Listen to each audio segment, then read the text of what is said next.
Yeah.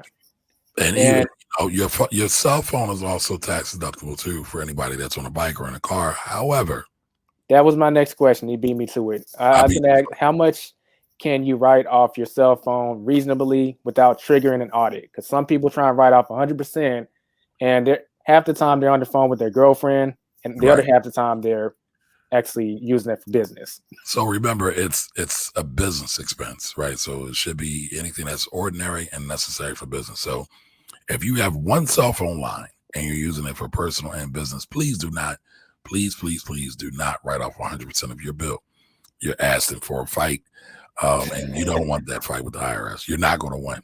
So I would say use something more reasonable, 60%, 50%, and also, you know, do a pretty good job of documenting the hours that you work.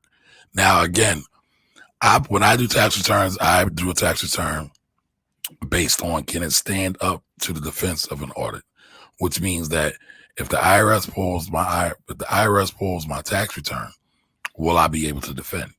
Will I be able to prevail, right, and be able to protect my client? Because if not, then oftentimes it usually costs my clients more money, and sometimes, not always, but sometimes, it could result in them um, losing money or being fined and penalized, and nobody likes that. Nobody Mhm. likes that. So, but yeah, so I would say somewhere 50, 60, 40%. I would just try to be as honest and accurate about that as possible and be able to document and show that, communicate that. Okay. And so on the flip side, let's say if you have two phones, because a friend that does a bike, he does DoorDash on a bike. He actually has two phones. One is personal use and one is strictly for business. So if you have one strictly for business, in that scenario, you could write off 100% of it, right? Absolutely, because it's strictly for business. And I mean, listen, a lot of people think the IRS and these tax authorities are dumb. These people are not dumb. So if they see you with one phone, they're like, you're young, you're partying, you're having a good time, you probably got a girlfriend. Bay is out there somewhere, right? It's like he's using his phone to call his girl, or she's using her phone to call her guy, right? So they're not stupid. They're not stupid. You know what? I got a question as a YouTuber because some people do actually do this gig economy stuff, but they have YouTube accounts. I've Hmm. made a lot of videos in the past using my phone. So does that give any leeway to up maybe 50% to 60 or 70% in terms of usage? How many phones do you have? Of Right, one. because I would assume your YouTube job is separate from your Uber job, right? I mean, they may coincide, but your YouTube money, if you are indeed monetized, is its own separate line of business. Is totally different than Uber, right? Uber has its own issues, so like it's two separate businesses. Unless you are doing YouTube for the sake of getting more Uber. Like, because I know some people use YouTube to get their referrals up, and things like that. Especially back in the day, people were making buku money using YouTube to get people to get on under their referral system. You So talking to one of them? you did.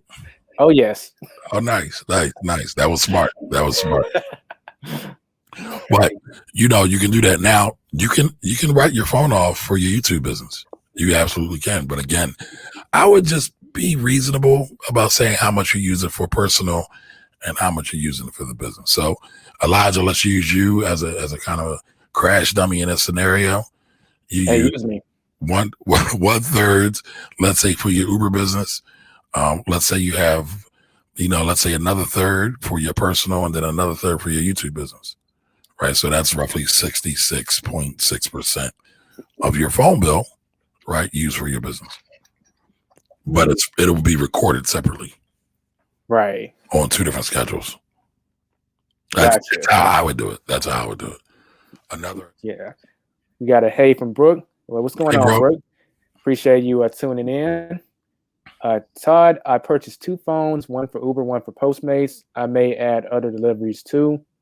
You know what? I got a good question about that. So I don't know if he has a personal phone and those other two phones, but if he's using one for Uber and one for Postmates and one for delivery, one for rideshare, Like, could he write off both of those, or?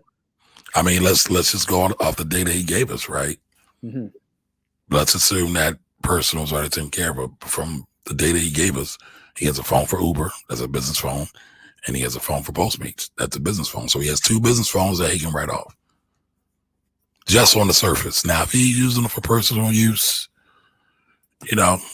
I would just make sure you document it. But again, I'm going to assume that he's using them for the business. Right.